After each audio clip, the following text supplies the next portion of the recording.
line, merge together, fill. It brightens the face. If you don't really want to wear hardly any makeup, put this on and it will give you the look that you've actually made a little bit of effort. Yeah. If you've been looking for that nude shade that goes with everything in your wardrobe, this is the shade you'll want to wear. Very creamy, very moisturising. It's got a lovely sheen to it. Can you see? Because it's got this pencil, you can really hug the shape of your lip.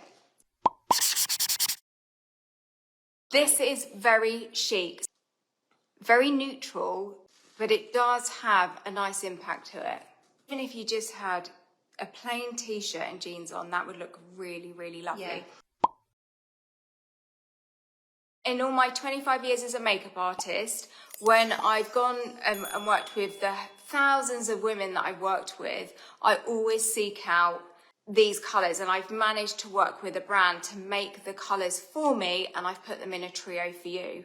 Wait till you try them. They'll work with everything in your wardrobe, every occasion, every mood, and they elevate your look. So even if you don't want to wear a lot of makeup, you can put these on and it's one and done. Use code 20 for 20% off 3 mature makeup must-haves in my store, Beauty and the Boutique.